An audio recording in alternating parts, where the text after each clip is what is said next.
All right. On my power ranking, I have Mackenzie Blackwood as 8th on my last power ranking. He's played 3 games since then.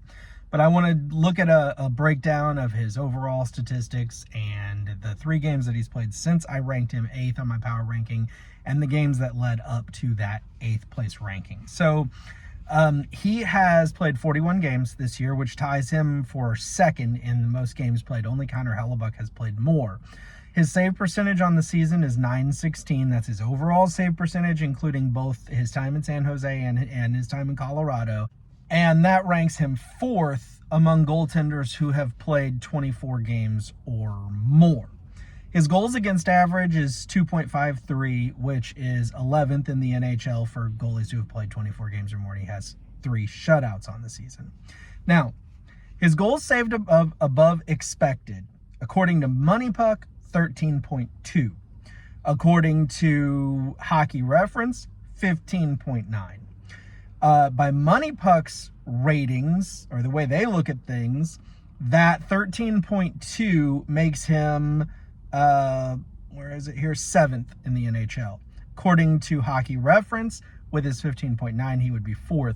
Either way, whether it's 13.2 or it's 15.9, it's a phenomenal number. So having played 41 games this year and having a goal save above expected of somewhere in the 13-14 range, that means more than once out of every 3 games, he is going out there and he is saving a shot, preventing a goal that most goalies are going to allow in. And not surprisingly, when you do that, you win games.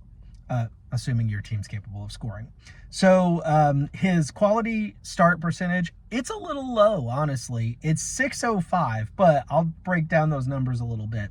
So that ranks him 16th in the NHL among goaltenders who have played 24 games or more.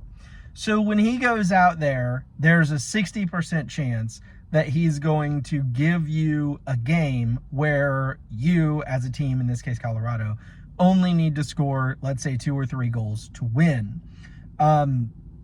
However, it's really better than that, and this is why. Because his quality start percentage with San Jose was .471. That's dragging that number his overall number way down. But his quality start percentage with Colorado, .714. So 70% of the time that he's in net, 71% of the time that he's in net with Colorado, they are only going to need to score a couple of goals, 2 or 3 most likely, and they're going to win the game. Likewise, if we go back and look at his goals against average and save percentage, I didn't write down those numbers, but I did look at them. I believe his save percentage went from something like .909 with San Jose to .922 with Colorado, and his goals against average, I think it was 3 with San Jose, and it's down to 2 point something, I can't remember what, with Colorado. So not surprisingly, I mean, let's be honest, look at the 2 teams. Not surprisingly, his numbers across the board are better with Colorado than they are with San Jose, and so his overall yearly numbers, or numbers for the whole season, are drugged down by his time in San Jose. Okay, now, since when I did the power ranking, which has been a few days now, I had him at 8th. Since then, he's had 2 strong games wherein he only allowed 4 goals, 2 in each game, on a total of 59 shots. And then there was last night where he had an .852 save percentage. He allowed 4 goals on 27 shots versus Edmonton. Now, I will say, I feel like you have to put an asterisk next to any netminder statistics when it's versus Edmonton, because Edmonton obviously has a powerhouse offense. So, okay, he allowed 4 goals against Edmonton, but Colorado got the win. And so at the end of the day, that's really what matters. So if I did my power rankings today, would he be higher? Probably, but I want to take a look at what factored into those power rankings. So, the 2, let's see here. Let me get my thoughts straight.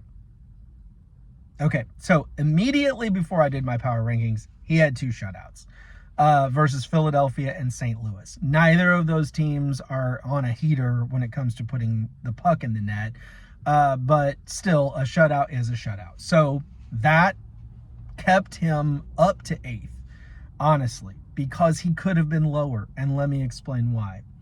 In the 5 games before those 2 shutouts. And by the way, he's now put together, apart from last night's game, he's now put together 5 really strong games. And like I said, last night's game can have an asterisk next to it because it's against Edmonton, and they still won anyway. So there's that.